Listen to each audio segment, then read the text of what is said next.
Down. Hi, welcome to our second round of the Young Adults at Heart book discussion. Woo! Jazz hands, it's very quiet and very disorienting. We've decided to mute when we're not talking, so if we forget and there's dead air, I apologize. This month we read 3 Times Lucky by Sheila Turnage, which was a Newbery Award-winning book. So it is exciting. We all read it. And I am Jennifer, and I am a public librarian at a large library district in Indiana, but at a small branch. And Abby? I'm Abby, and I'm a children's programming assistant at a small library in Connecticut. And I picked this book. I want to brag about it. I picked it. Okay. Moving on. Hi, I'm Crystal. I'm an 8th grade social studies teacher at a relatively small district in Connecticut. Woo woo. My turn. I'm Kim. I'm a children and teen librarian at a pretty small but fightin' library. And I'm going to make us go around one more time. What are you drinking today?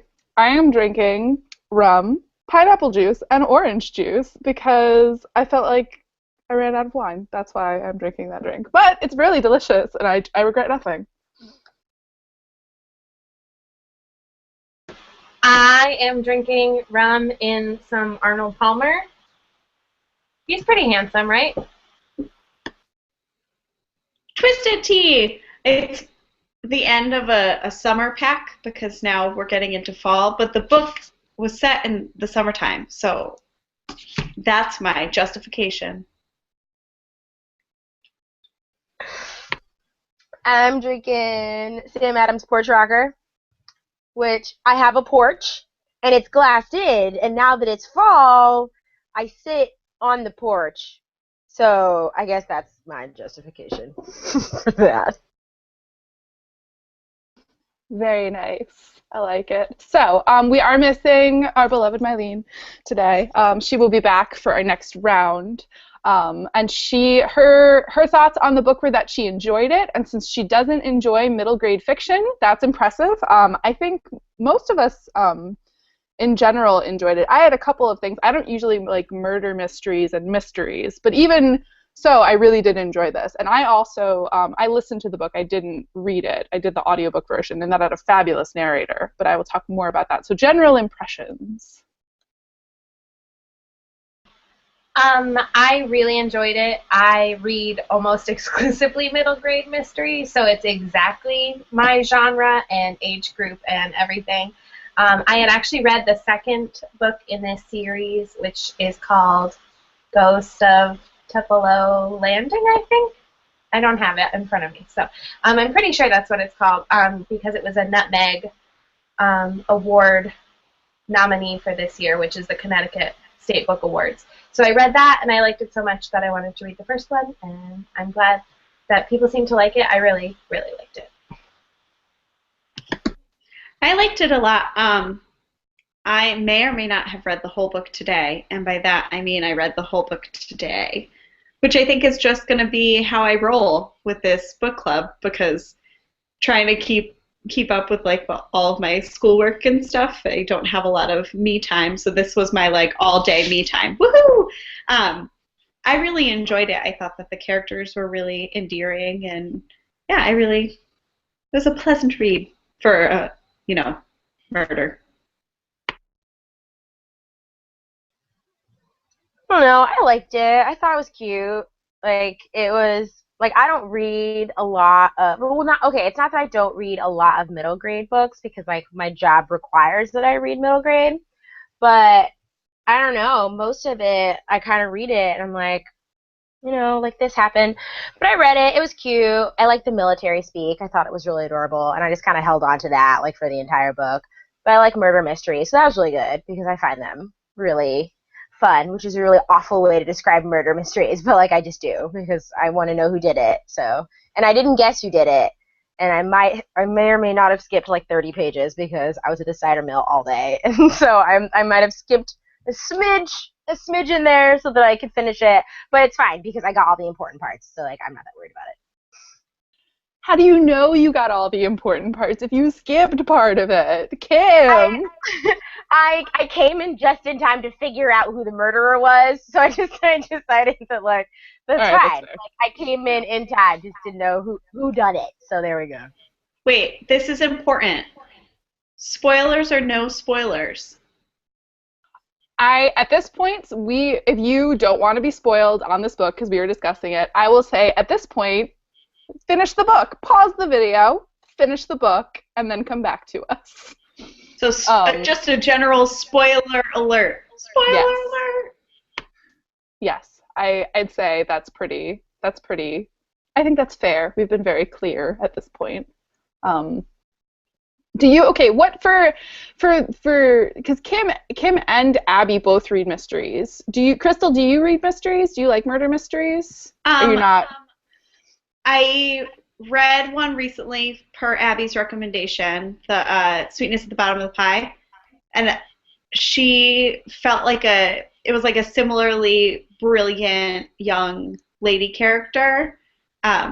So I was getting that kind of vibe a little bit from this character, but it's not a genre that I would typically indulge in, but I really liked it. That like precocious kid detective is definitely like a mystery trope, which is one of the reasons why I like them. So it's not like I can definitely see where you would get from Flavia to Mo. Do you identify with the precocious, brilliant child solving murder mysteries, or do you just like... I figured it out because I don't really relate, but I figured out what it is. I like when kids pretend they have jobs. I like it's like anytime you read middle grade mystery, like you know how like Skeeter in this book is like a lawyer, and that I kind of relate to because like when I was in middle school, I set up a straight up library in our basement and like made all like the kids I babysit for come to it. So that I relate to, but that I think is why I like it. I was talking to my roommate about it, and he was like, "Oh yeah, like Recess, like the show Recess. All those kids had like their like job that they do at Recess," and it's like exactly like that. I also like a small town, which is also like a mystery trope. So I like that too. I loved that the kids had jobs, and I loved that the grown-ups in the book were just kind of like, yeah, and we're just going to help you out with these things.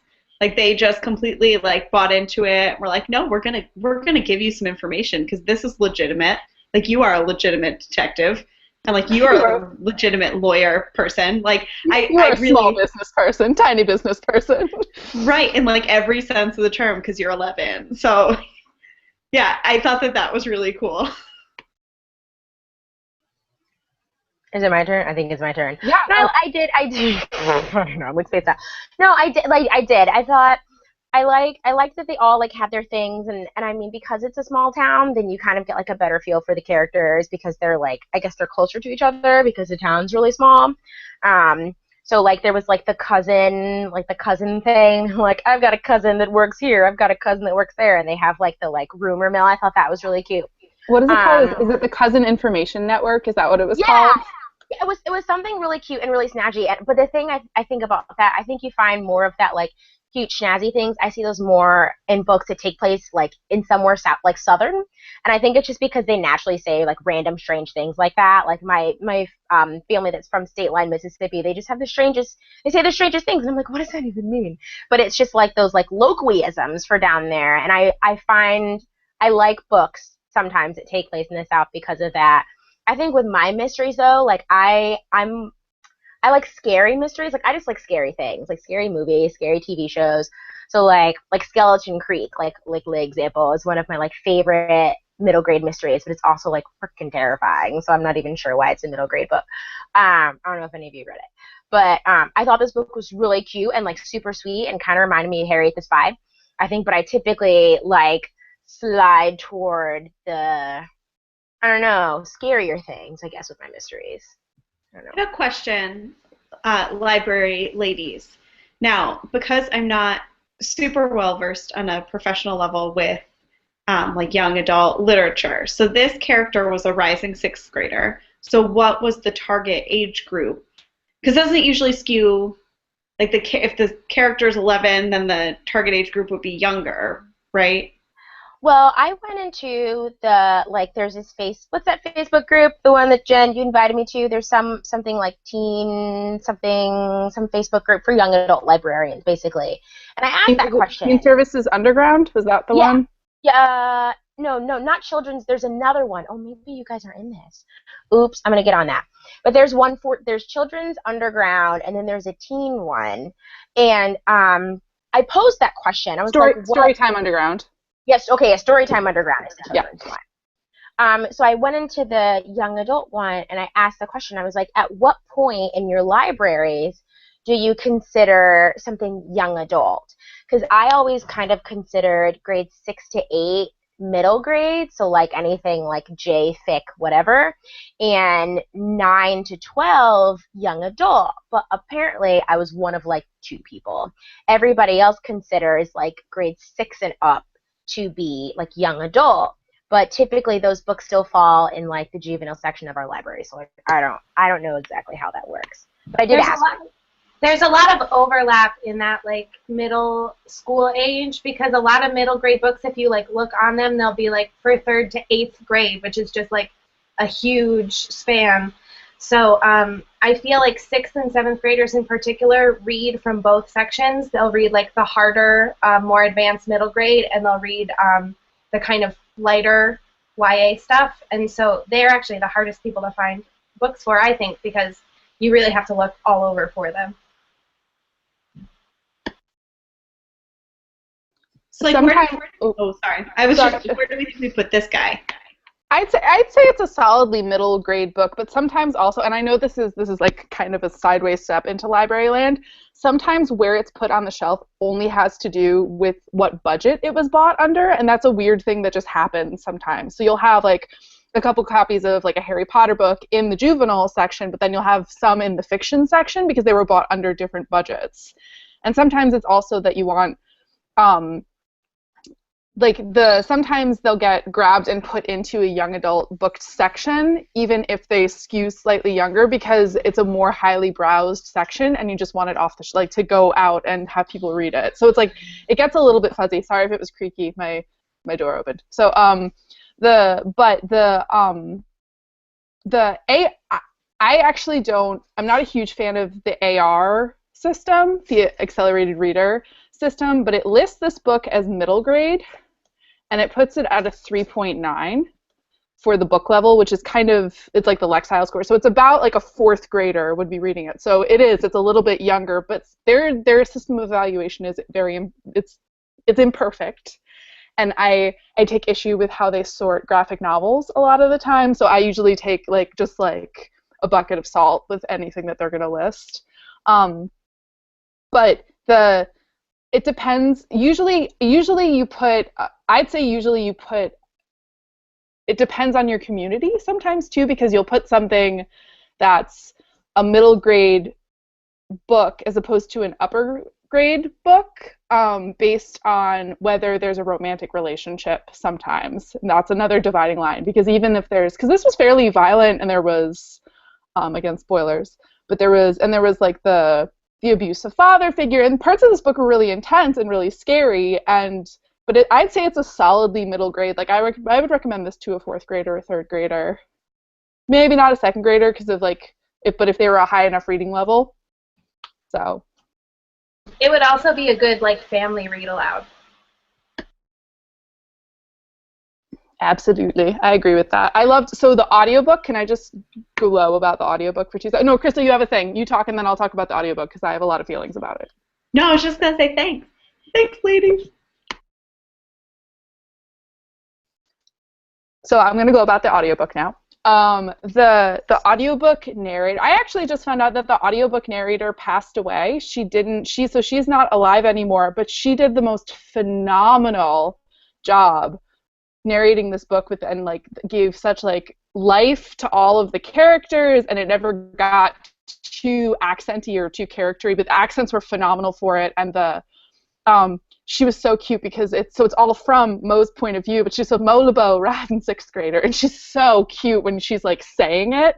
And it was a great audiobook. So I would definitely recommend this for like a road trip for a family. It would be super good to like listen to the whole thing because it's beautifully put together, and the pacing is fairly, like, there's enough to keep you get you interested in the beginning of the book, and then it follows through pretty solidly. It's a solid read, and it works beautifully as an audiobook. So I liked it. I actually, one of the issues I did have with it was that there did seem to be parts that seemed to kind of drop off in terms of like we're doing a lot of waiting around, and I think it was meant to build suspense, but I was just like, no, I need another thing to be happening, please. So I wonder if that would be solved with the entertainment factor of having it read by someone fun. Yeah, it felt very even to me, and it's always interesting to see how it is different. I would read this, I would reread this, and I would actually read it to see if it's different. She just built the characters very, very strongly, though. So was everyone in this book, all the main characters, were they all white, by the way? Like, were they just all white? Because I thought that they were. Yes. Probably. I think so. I think it's one of those things where it wasn't, some of them weren't specified, so they might have defaulted. Oops. I think there's all this like jazz going on right now about like when people do describe their characters or when they don't describe their characters, or the words they use, or how far they go, and what people technically default to. And if they default to white unless someone like seriously describes what their character look like, or like even if they don't describe like the race or whatever of their character, if they have green eyes, we automatically like make an assumption. So I didn't catch, like I wasn't, like I typically don't look for it, but I didn't catch any type of description for most of the characters, which I think kind of defaults, even though it was a book that took place somewhere slightly more southern. Was it North Carolina, which is technically south? I think like not as south as I'm used to. When I think south, I automatically think like my family in State Line, Mississippi, and no one even knows where that is. But I think they were. I got the impression, but I don't know for sure. Did you guess that, Crystal? Yeah, I was just thinking about it, and again, trying to remember a specific description, and the only thing is like some characters being large or some characters being slender, or, you know, so there were none of those specific descriptions that would gear towards a specific race, but I think that I pictured all of the characters as white. Because I was picturing, you know, the little girl in the book is the Schmeck Day one, but the home, it just got made into the movie with the alien. But I was picturing that little girl as Mo, and then they described her and it didn't match, and so that was like, that made my brain click over to it, which was frustrating. Dale is definitely described as white, like his family, like he has like super blonde hair, and they talk about him being pale in the black shirt. And they freckles. They do mention freckles. And I think he gets called white trash too. I think so too. I think he did. Yeah, because it's like the whole family.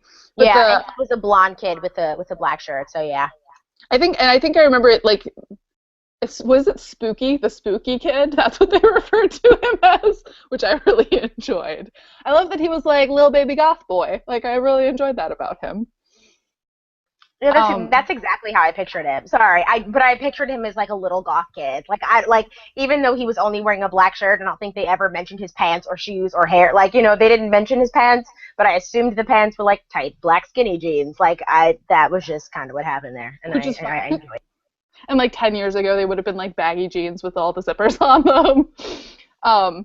But yeah, that's how I pictured. Yeah, I loved, so also like that whole family was really interesting and so like beautifully built. Like the mother character. Oh, sorry, and I meant to ask about, so the adults. So they really feed into like their really like enabling the kids' imaginations and encouraging them for like the jobs and treating them like little business owners. But they also like definitely there's the no, you cannot go out and there are consequences, which I thought was really cool, like that they definitely the adults hit that place where they're just like, nope, you're a child, which I thought was really interesting that she kind of like played with that, because it happened a couple of times where the adult in the story would just be like, nope, can't do that. But then the kids were like, whatever, I'm going to do it anyway. I feel like there was so much like sneaking out and like sneaking around where I'm like, wait a second. There's like a murderer on the loose and you just like snuck over to your friend's house. Like, how the heck did that just happen? And where was the adult? Ah! But I mean, probably dealing with her drunk husband. Like, that's probably where the adult was. Like, so that made a little bit more sense as more of that story unfolded. But you're right. To me, it seemed like the adults were like trying to lay down the law, and the kids were like, nah, we got some mysteries to solve, and we've got some law to practice, and we're just gonna do that anyway. we made our one business card, so we need to hold on to it for the desperado detectives. That was the other thing. There were several times I found myself laughing out loud to this book and to her like way of presenting things and things like that. Like, no, I didn't have time to make more business cards. Like, I only have the one. Can I have it back? Like, and I felt silly because I was sitting at a coffee shop.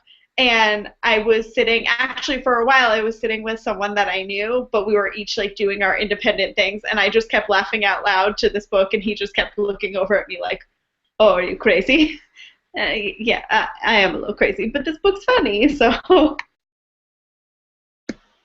When it comes to the family dynamics, too, and the grown-ups, I think she did such a good job of really hitting that specific feeling when you're like really close with another, with your friend's family, but like you're still not in their family, so stuff's going on and you're kind of uncomfortable, like there's arguments going on or different dynamics that you're close enough to your friend to hear about them, but not close enough to be like comfortable being just like around. And I think that's such a specific feeling, especially for like younger kids, that I think she just like hit it totally perfect. And also where with Dale, how she comes in and she knows like she's seen the bruises, she is like aware that he is an abusive parent, but she still is like, she's ready to like physically defend him, and Dale is like, he will straight up kill you, don't do it. And it's a very interesting, because she's so confident, and they managed to not let her, like the character doesn't lose her confidence, but you are, as a reader, are super aware that that is really dangerous. And like I was like, oh God, please don't, no, I don't know where this is going. It's a middle grade book. It's a middle grade book. But like it could have very easily like ended in her dying, and I was very stressed out for that whole sequence. But how she didn't out, and I liked that Mo was self-aware enough to check herself after that she was like, I did not know, and she apologized, and that they were able to like they let the relationship, they let them fight, and they let them make up, and I thought that was a really healthy way to do that in an unhealthy situation. So. And those storylines don't get dropped going forward into the in the series. It's not like a one-shot thing. Like there's definitely consequences for all of the actions that take place in this book, which reading it second, I really appreciated knowing that going forward. Would you recommend to read this out of order? It's weird because in the second book, so at the end you find out that the Colonel has like this whole memory. He's finding out his identity again. So they're dealing with that. So there's a lot more of the Colonel. There's a lot more of Miss Lana. Crystal has my book. There's a lot more of them and kind of them figuring out how they relate to one another and how Mo fits into all of that too, and him coming to terms with that. So it was almost a little confusing because I didn't have the setup of this whole story of how he like gets his memory, or he's starting to get his memory back or whatever, or not even get his memory back, but like learn more about himself. So that was confusing out of order. But I did like reading this story, having experienced the characters without so much exposition about them, kind of just having dived in and then going back and like learning more. I wouldn't recommend reading it out of order, but it definitely doesn't affect your enjoyment of it to read it out of order. I loved her being in love with Lavender. Like, that was, in terms of like relatable moments in the book, I was like, oh my goodness, there were so many of my friends' older brothers that I was just like gaga in love with. And I love that she just like so fervently is like, and we're going to get married and we're going to adopt 6 kids and they're all going to be twins. And like she has this like very set plan, which I thought was just, that was very relatable to me. I was like, oh yes, I felt all of these feelings and journaled about so many of them. Like that's relatable to like current day Abby.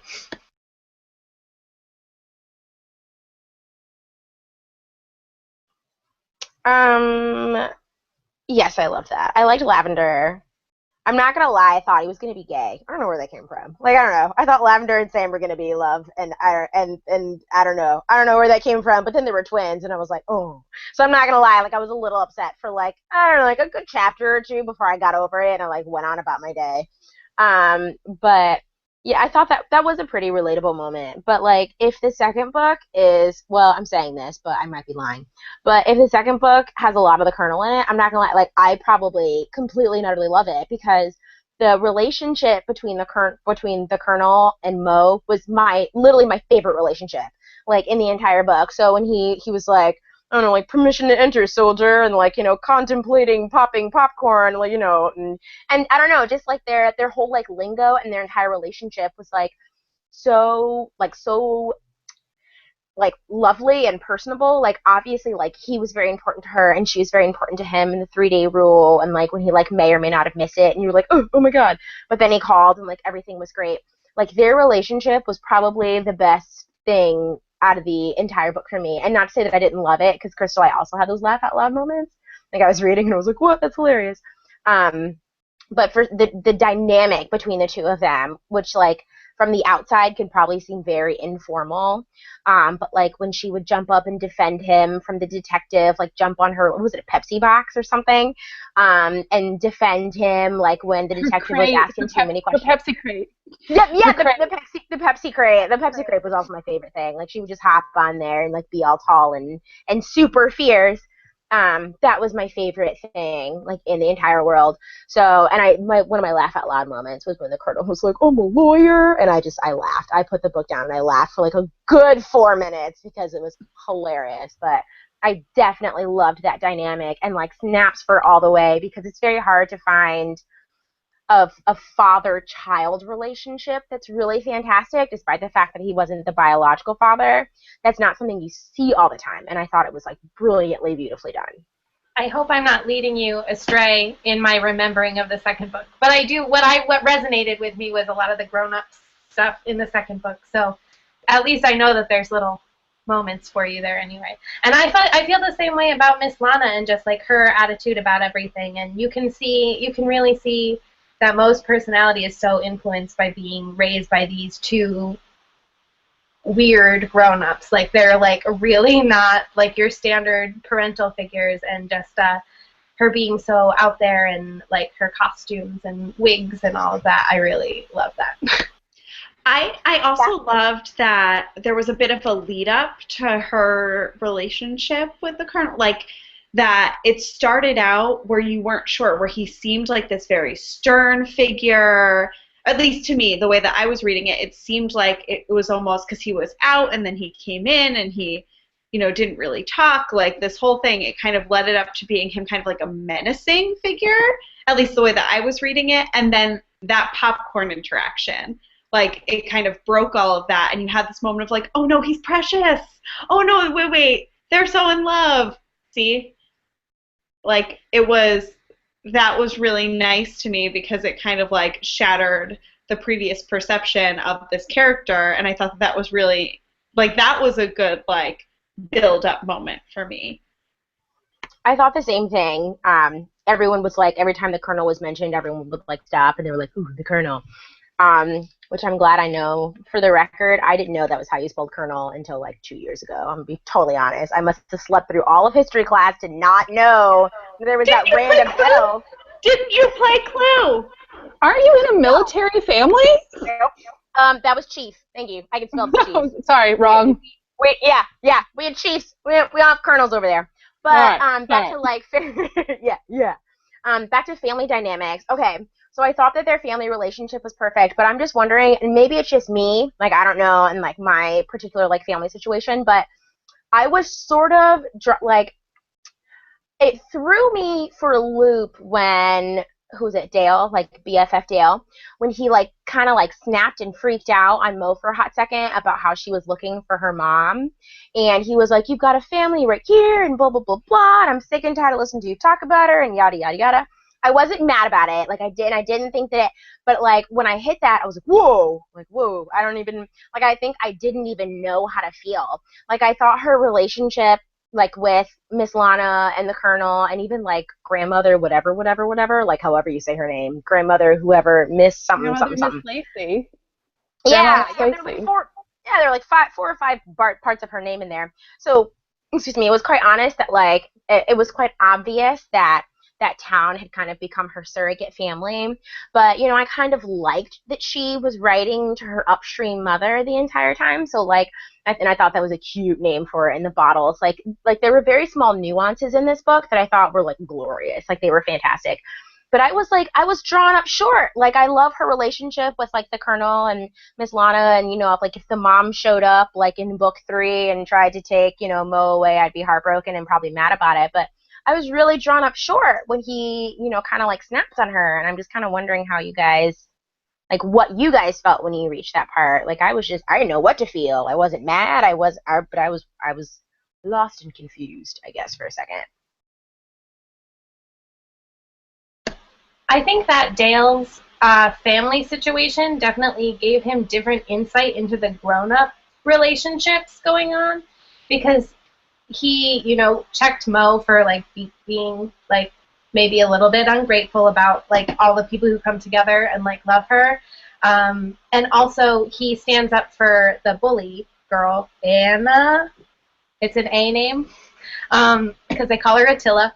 Yeah, let's just call her Attila. He stands up for Attila because, like, he knows that her mom is, like, a bully to her, and that's why she's a bully. And he sees how grown-ups actions affect children, and I thought it was very, very true to his character and his experience to be the person kind of calling out that kind of nonsense. Like, hey, it's okay for you to be sad about this situation, but like recognize that you have people who love you, and that's like a really powerful thing.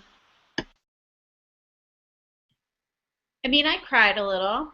Not that this should be any great surprise to folks that know me, but it was just this moment where you realize that, like, he has also found this surrogate family in her, you know what I mean? Like, in his biological mother and brother, certainly, but also in her as, like, a sister-like figure, and in the town, you know, in the same way that she has. And, again, I agree with what you were saying, Abby, but just that moment where you realize it's a moment where you realize how broken he is in a way. And, like, of course, this kid going into 6th grade, dealing with all of this stress at home, like, I'm surprised he didn't lash out at her soon. You know what I mean? They don't, at that age, you don't necessarily know how to handle those feelings and handle those emotions. And, Jen, I think this is what you were talking about earlier with, then I think that it was handled really nicely, how then she, like, gave him some space and then came over to, like, apologize, and I think that was a really healthy way of handling it.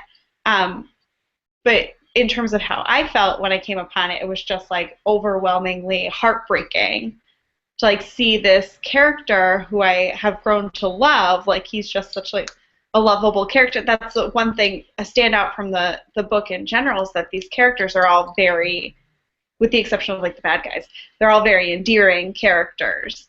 So, yeah. I think also he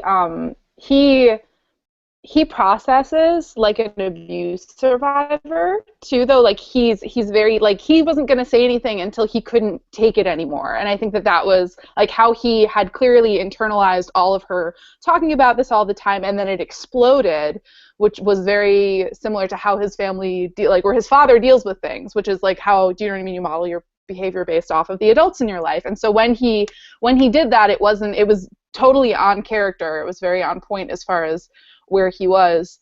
But the I also liked, because there was a really nice, I think it was at the end of the book, I'm not positive, a revelation where she had a moment where she thought about how her quest for her upstream mother was affecting the Colonel and Miss Lana, like where she was like, oh, does this upset them? And she got to like, and he definitely made that happen too, how she was pulled out of herself, and like that was like a big like I'm growing as a character push that happened because of Dale, because she's like a super brilliant, precocious baby girl, but like she was still like super unaware about other stuff that was going on in the adults' lives, and I think that made her aware of that, and she got, like, you got to see her applying that to other things. It was cool to be inside her brain. She wrote beautifully for a rising sixth grader writing as an adult. Like, that was really impressive. The whole time I was reading her like journal entries, I said, oh my goodness, if half of my students could write like this, my job would be much easier. But I'm like, my current 8th graders, no. Was it the Piggly Wiggly Chronicles? Was it the Chronicles or the Piggly Wiggly Diaries? I think it was Chronicles. I think it was too. It had a gravitas to it that I don't. But yeah, I love that. And yeah, I thought it's not an actual town either. It's a fictionalized, she made up, is it Tupelo Landing? And there's going to be is the 3rd book out in the series yet? I haven't checked recently. I meant to check it before we chatted. I think if it's not out, it should be out soonish, I think. There was like press burblings on the website. I love the artist for the cover. I don't it's a full spread, like the image for the, I just wanted to check that I'm not muted. We're good. There's a full spread for like it's an entire like beautiful painting. I don't know if it's actually paint, but the artist did an amazing job, and he did he did all 3 of the covers, and they're super, super gorgeous. So, but that's what made me, that was when I looked at the other covers, the Mo character has a high ponytail, and I was just like, that's not what I pictured her hair looking like. And so that was where I was like, that's a lot of hair. I feel like Mo would have short hair. I feel like Mo would not have time for long hair, but that was also just me, so. At some point, doesn't she also talk about her hair being like out of control? Maybe I'm making that up. I pictured her with like. She talks about her hair being big and her being mad at it for being like for acting up or something. No, I totally remember that. Yeah, so I pictured with like big, curly, like Hermione Granger hair, but Hermione Granger in the book, not in the movie, because her hair in the book is much more out of control. Not Emma Watson. Right. Emma Watson. Because it's just like you have a team of professionals working on making you, perfect human being, look even better. So yeah, that was not Hermione Granger hair. I think that like at one point, didn't she describe it like in front of her? I've read a lot of books recently, so it could have been from something else. But I feel like at one point she was like hanging down, and I pictured it like she talked about it like falling like in front of her face or something like that. Yeah, I think so. I think maybe I remember that. I thought, but visually, as like purely from like a selling the book visual standpoint, it looks like it's the silhouettes, so it looks like that like classic mystery, like it makes you think mystery when you look at the shapes of the characters because of Nancy Drew, of the Hardy Boys, of Harriet the Spy. Like it's got that like, or like even like the sweetness at the bottom of the pie, it's like an icon, isn't it? It's a blacked out. It's very specific, that like mystery set in a like it's a very specific visual cue that you're getting from the cover, and I think it worked, and they're like super gorgeous. But that's not how I pictured her hair, and it's so picky. It's such a weird thing to be picky about.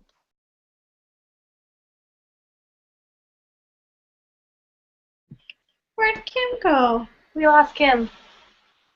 Oh no. That makes me sad. I invited her again. I'm hoping that Okay. she's just having internet problems. That's why I went completely dead and vacantly looked in the upper left corner of the screen. What did you guys think about the mystery aspect of it? Yay, Kim! Whoa, it's Kim's face. Yeah, it shouldn't be. I don't think I want anyone to see any of this. I don't know. I got kicked off, and now I'm connected via my phone. Oh, well, that's impressive. Or sad. Just now I have to hold the phone. But you're the only one I can see, so I don't know what that means. Can you still mute yourself, or do you need me to do it? I can still mute myself, but I can't see anybody else. Oh, no! Yeah, I don't know. Are we, oh. Well, If someone else talks, can you? Oh wait, never mind. There they went. now we're I see all it. just going to talk at the same time. Yep. See how your Oh, team does that. and it's Chaos. like letting. What is this about to do? There's gonna be multiple Kims. Kims within Kims. Well, if you want to chime in, feel free. Oh, there's another Kim. Ah! Okay. Oh my God! It's Kimception. This is amazing. Okay. There's one. All right. Okay. Hashtag real Kim. Kimception. That's, Yep. that's a Sometimes doppelganger. I think Kim. I don't. technology is the problem and not the solution. I think this. Okay. All right. I'm done. I'm muting myself. We're gonna pretend like that never happened. Okay, before we lost Wayward you, sons. or while we lost you, I had asked how everyone felt about the mystery aspect, like the actual mechanics of the mystery aspect. I'll talk there. I think that I don't read a ton of murder mysteries, but I have read several and more since I've been in charge of the adult book discussion. The mystery actually was the only thing that felt uneven to me about the pacing of the book. Like it was very like there was little trickles of information and things were seeded, like the dollar, like the thing about the money and the serial numbers. That was like I think that was built up fairly well, but then like where I felt like that was like the weakest part of it. You can answer this later, but are the sequels tighter as far as the mystery goes? I didn't notice the pacing being as off in the sequel. It has a different flavor to it because it's more of like a ghost story mystery, so it has more of that traditional build-up suspense kind of thing happening. But I did feel like the mystery was kind of ancillary to like you painting a picture of this, like fun town and all these characters. It almost seemed like a device being like, here, this is the best way for me to show you these characters in this environment. Which is kind of interesting. So Crystal, do you want to add something to that? Sorry, I just like jumped on this. So I just found out that the first, the boxcar children, like kids, orphan kids, live in a boxcar. That's basically it. And then they get adopted by a rich guy. So, spoilers for the boxcar children. But yeah, I don't know if it counts. It's been a while. But the first boxcar children is apparently, it's not a mystery. It's like a road story. There's no mystery at the core of it. They're not solving anything. Because we had a copy in our branch that was in just like the juvenile fiction. And I was like, why isn't this with all the other boxcar children? It's because they're in mystery. And it's not a mystery book. And I was like, but they need to live together. So it's like there's weird shelving things that happen with genres sometimes. But I actually think I would have liked this story better if there was no mystery at the for it, and then it became a mystery series. But I can understand not wanting to do that from like an author's perspective. One of the things that I had a really hard time with is that Deputy Marla. The way that I was picturing her the whole time is as our school resource officer. So I just inherently trusted her because like that's who I was picturing in my head. And she's like the most delightful woman and she's really great and like great for our school. And then when that all like went down, I was like, oh no, I'm never going to be able to look at this person the same way again. But in terms of like the other mystery, so I obviously didn't see that coming. But in terms of the other mystery elements, I think that there was a lot when things started coming together. It was like a whole like dump of information, and I was like, who's cousin with who now, and what? why? And I found that very overwhelming and hard to follow. And because I probably would have gone back and reread that section, except for I was, reading the whole book today, so I want to make sure I read it by the time we were all hanging out. But that felt very overwhelming and like a lot of information all at once that I couldn't really process in the amount of time. I think that mysteries, by their nature, are a little hard to, like, wrap your head around, So, like, you're watching a mystery or you're reading a mystery and someone, like, breaks into someone's house and you're like, that's not a real thing. That's not someone does in real life. Like, you're like, or, they hear, like, a creaking in the basement and they go down and check it out. You're like, it's not a thing. No one does that. People leave. People call 911 or, like, their neighbor.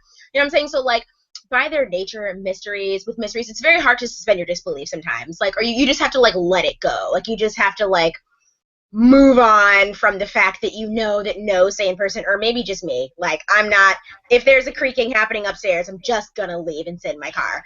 Have you heard the thing where it's the main character and the abbreviation for describe? It happens a lot with, like, romance novel heroines, where it's they're too stupid to live. Like, that's what the label is for that, where you're just like, no, like, you would have died, like, 5 minutes ago. Like, you're not. Yeah, like, I just stabbed. watched The Visit, and I'm like, that, like, the crappy movie The Visit, the kids, like, visit their grandparents, and I was like, I would have left this house, like, an hour ago, like via movie time, like, I'd have been done.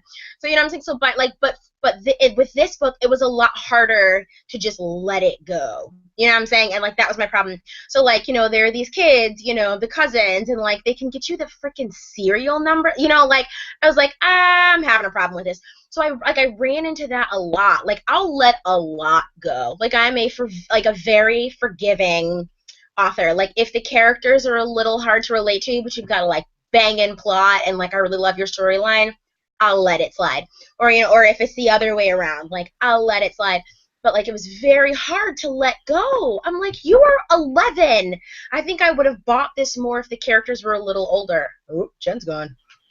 Not that I would want that, but okay, that's all I really had to say about that. No, I was feeling that way too. Oh, I was feeling that way too.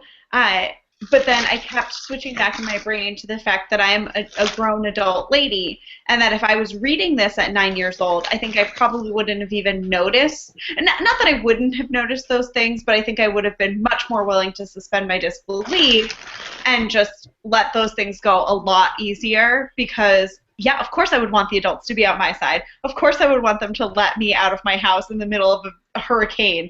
Because, like, that part, too, when it was like, oh, yeah, you could, okay, I guess you can just go with the colonel like to where this murderer is. Bye. And they, like, chainsaw, we have to stop and chainsaw some trees out of the way. Like, they live in a town where they're clearly, like, 5 minutes away from everywhere. It probably took them 45 minutes to get there. Because they had to stop and chainsaw trees out of the way. Yeah, and normally, and like I'm very cognizant of reading something, and I think I just naturally, really, honestly, and truly do have the mind of a 17-year-old. Like, I really don't think I will ever progress past that, and I think that's just it. That's just the way it's going to be. So typically, I'm like, fine. But even, and I mean, maybe not, but, like, even as a small child watching Harriet the Spy, I'm like, really, Harriet? Really? You know what I'm saying? Like, I mean, even then, like, I was like, like, I'm gonna let this go, but that's not a real thing. And then I tried to do a Harriet the Spy, and it didn't work out as well. So then I knew you were, But I was just rereading that. I was just rereading that the other night. I was at my grandma's house, and I didn't bring a book with me, and I was reading it there because it was one of the books that she had. And she sneaks into a dumbwaiter. She sneaks into a dumbwaiter, and, like, that just, like, that sounds like a way to die. Like, that sounds like a setup for a CSI episode. Yes. A small child was spying on her neighbor and died in a dumbwaiter shaft. Oh my goodness. I'd watch Shamar Moore investigate that on Criminal Minds. I'm not gonna lie, and I'd probably enjoy it. I'd watch Shamar Moore investigate anything. That's amazing.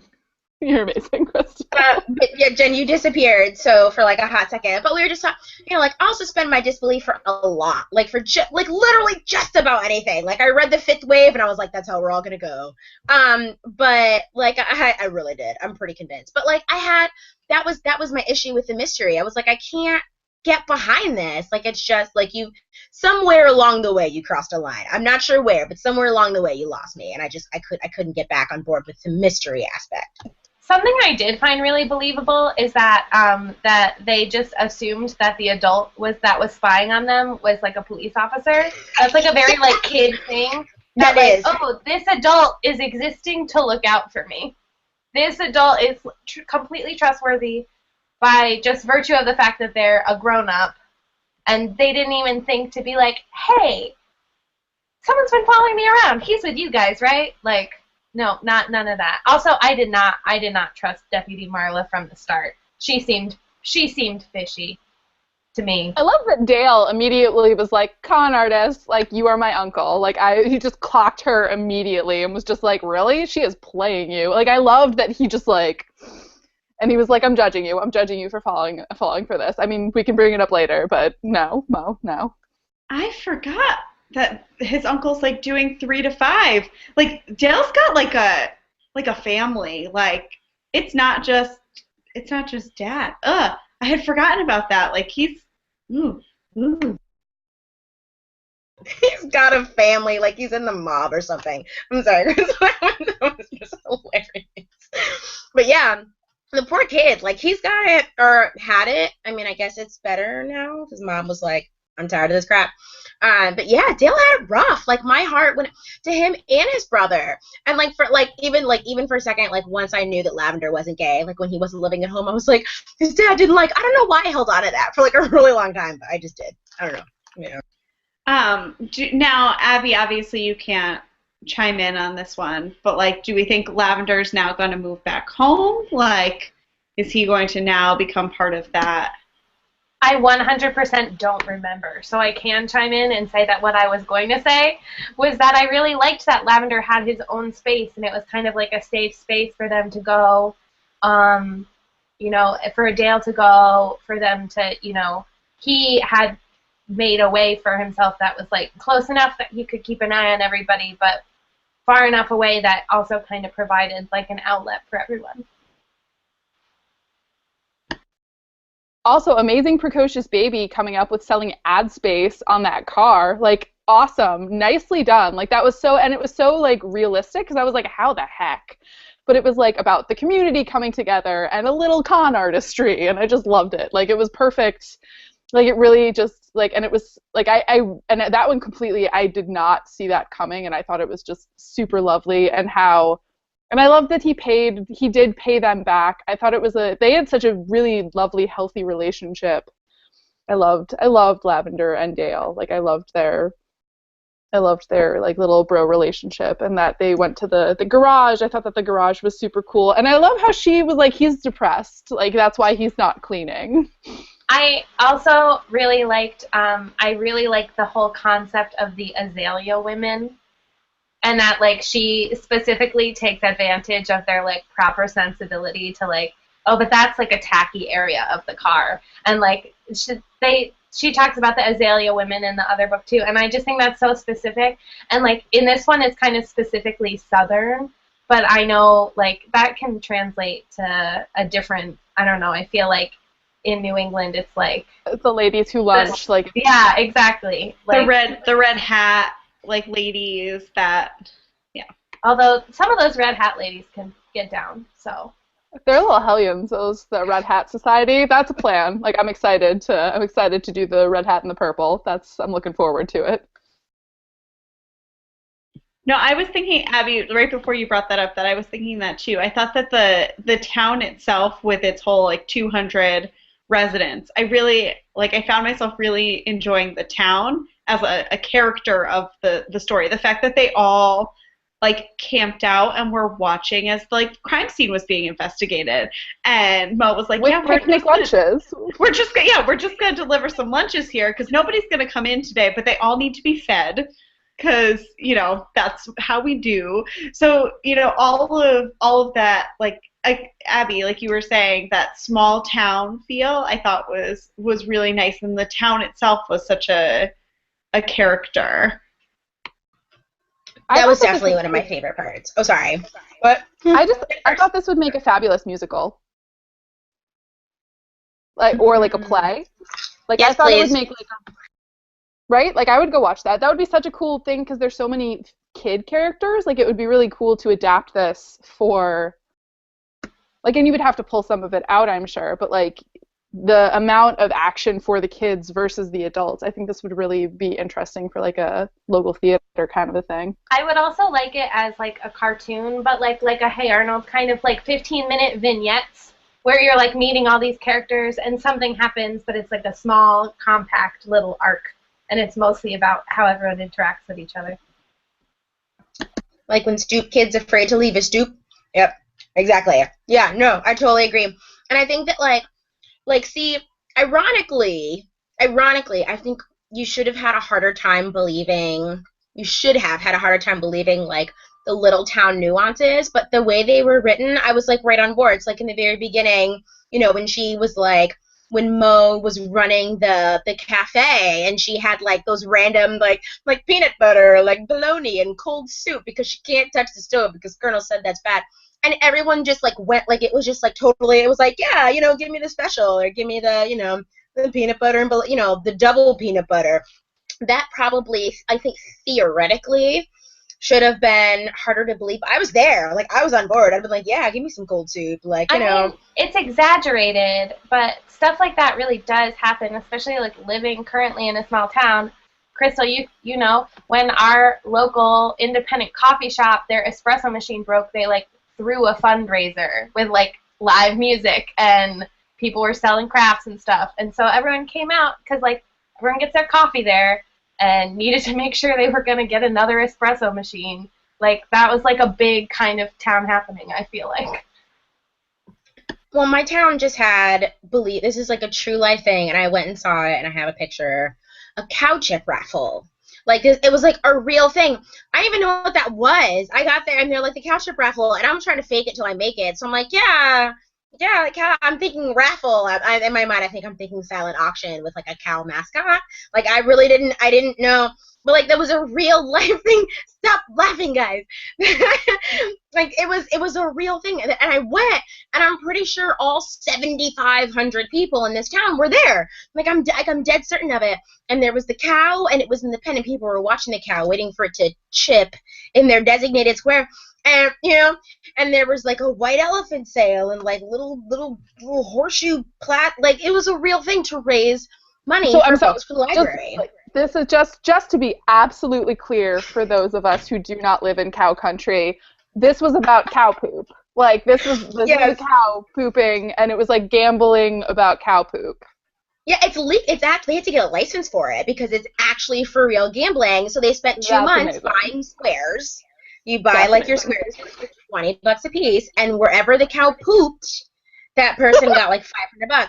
And the cow chipped. Like, I just can't, like, that's what someone asked what a cow chip raffle was. They were just passing through. Like, they didn't live there. And I was like, well, when the cow chips in the square, and they were like, chips, I was like, I love that they asked you that question. Yeah, and I'm just like, please, and I had to explain this. But it's like a small town, like, think, like, everybody came out to support the library because, we are small, and I guess, like, in an affluent, like, ish, but that doesn't mean that we get, like, some, we still have no money. I don't know. Like, I still can't buy all the books I want.